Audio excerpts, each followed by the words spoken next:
جب تم مشکلات سے نکل کر آسانیوں میں آ جاؤ تو اس رب کو سجدہ ضرور کرنا جس نے تمہیں گر کے اٹھنا اور کچھ نہ ہونے سے کچھ ہونا سکھایا اور کچھ بنایا بھی۔ ہم سب کے اندر دو بھیڑیے لڑ رہے ہیں، پہلا اچھا ہے، دوسرا برا ہے، جیتے گا وہ جسے تم کھلاؤ گے۔ جب آپ پیدا ہوئے تو آپ روئے اور دنیا خوش ہوئی، اب زندگی ایسے جیو کہ جب آپ مریں تو دنیا روئے اور آپ خوش ہوں۔ سنو ورنہ تمہاری زبان تمہیں بہرا کر دے گی۔ غم مت کریں، جو چیز آپ سے چھن گئی ہے وہ کسی اور شکل میں آپ کو ضرور ملے گی۔ حکمت تلاش کرو، علم نہیں۔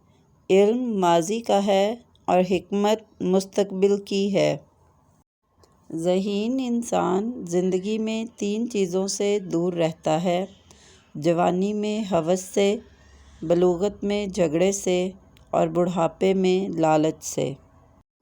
تیرے سامنے دشمن اور ایک بے وقوف دوست کا ہاتھ ہو تو بہتر ہے دشمن کا ہاتھ تھام لو۔ جب دل کی آنکھ کھل جائے تو پھر تو ایسا سمندر بن جائے گا جس میں موتی پیدا ہوتے ہیں۔ ہمسائے کا حق اس قدر ہے جس قدر والدین کا حق ہے۔ صبر دراصل یہ ہے کہ جو تکلیف تمہیں پہنچے تم اس پر آہوزاری نہ کرو۔ نیک لوگوں کی صحبت اختیار کرو کہ صحبت میں بڑا اثر ہوتا ہے۔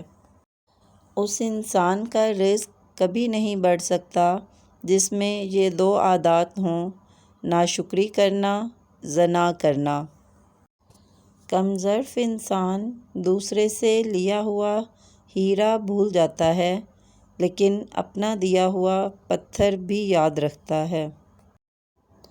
کسی بھی چیز سے پریشان ہونے کی ضرورت نہیں ہے میرے دل، نہ تو یہ درد ہمیشہ رہنے والا ہے اور نہ ہی یہ زندگی۔ جب تو مرض میں مبتلا ہوتا ہے تو اپنے گناہوں کی معافی مانگتا ہے، یہ اس بات کا ثبوت ہے کہ تیری بیماری نے تجھے غفلت سے جگا دیا ہے۔ سفر کی بدولت ایک غلام بادشاہ بن جاتا ہے، چاند بھی سفر نہ کرتا تو اتنا خوبصورت نہ ہوتا۔ کسی نے مولانا رومی سے پوچھا، میرا دل تو بہت چھوٹا ہے اور دنیا کا غم بہت بڑا ہے، اسے میں اپنے دل میں کیسے سما سکتا ہوں؟ مولانا نے کہا، تمہاری آنکھیں بھی تو بہت چھوٹی ہیں، وہ تو ساری دنیا سما لیتی ہیں۔ اللہ تعالیٰ اسے ولی بنا لیتا ہے جو بندہ یہ 4 کام کرتا ہے: کم کھاتا ہے، کم بولتا ہے، کم سوتا ہے، لوگوں سے میل جول کم رکھتا ہے۔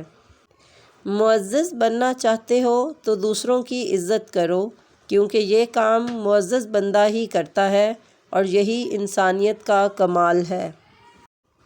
بعض تکلیفوں اور پریشانیوں میں انسان کے لیے خیر چھپی ہوتی ہے۔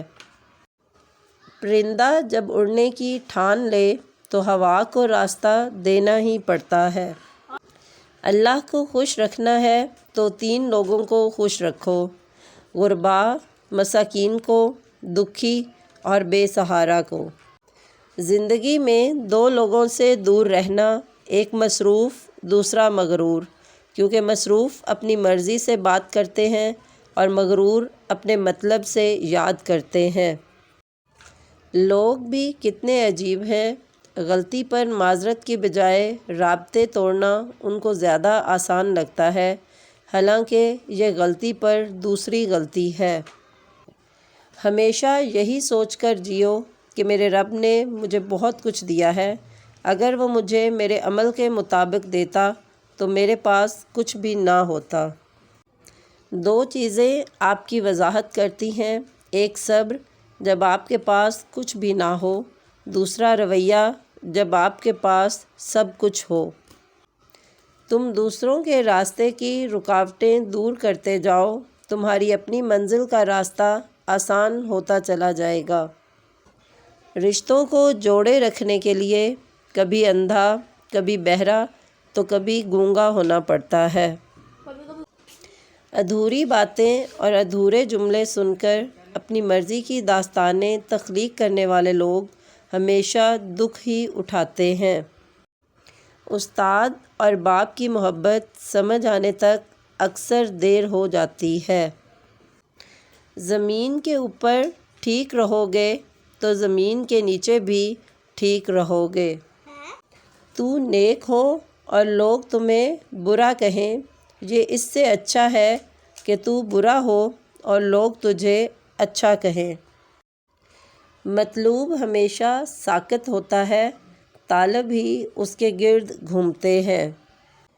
حکمت یہ نہیں کہ کسی بھی قیمت پر مسئلہ حل کیا جائے، حکمت تو یہ ہے کہ کم سے کم قیمت پر مسئلہ حل کیا جائے۔ پریشانی کی بات یہ نہیں کہ آپ کے اندر ناکامی کا اندھیرا چھا جائے، پریشانی کی بات یہ ہے کہ آپ کے اندر مایوسی کا اندھیرا چھا جائے۔ کھٹکھٹاؤ وہ دروازہ کھول دے گا، مٹ جاؤ وہ سورج کی طرح چمکا دے گا، جھک جاؤ وہ آسمانوں جتنا بلند کر دے گا، کچھ بھی نہ رہو وہ تمہیں سب کچھ بنا دے گا، اس کے ہو جاؤ وہ اپنا بنا لے گا۔ جتنے اس دنیا میں انسان ہیں اتنے اللہ تک جانے کے راستے ہیں۔ بے وقوف لوگوں سے بحث کرنا اپنے گال پر مچھر مارنے کے برابر ہے۔ آپ اسے ماریں یا نہ ماریں لیکن آپ خود کو تھپڑ ضرور مارتے ہیں۔ یاد رکھنا، بے عزتی کا بدلہ لڑ کر نہیں بلکہ سامنے والے شخص سے زیادہ کامیاب ہو کر لیا جاتا ہے۔ اپنی مشکلات کا لوگوں کے سامنے تذکرہ کرنا دراصل مزید بڑھانا ہے۔ لوگوں کو بے وقوف بنانا بہت آسان ہے لیکن اس بات پر ان کو قائل کرنا مشکل ہے کہ انہیں بے وقوف بنایا جا رہا ہے۔ جس وقت آپ پریشان ہوں تو غور کریں، زندگی آپ کو کچھ سکھانے کی کوشش کرتی ہے۔ ایک اچھی ماں سینکڑوں اسکول ماسٹرز کے برابر ہوتی ہے۔ آنسوؤں کو ضائع نہیں کرنا چاہیے، جب بھی آئیں سجدے میں گر کر اپنے رب کائنات کے حوالے کر دیں، تب آپ کو وہاں سے تسلی بھی ملے گی، سکون بھی اور حل بھی، کیونکہ وہ قدردان ہے۔ نیت صاف ہو تو نصیب بھی بدلنے لگتے ہیں۔ گفتگو کے لیے انسان منہ اپنا کھولتا ہے مگر تربیت اس کے بڑوں کی بولتی ہے۔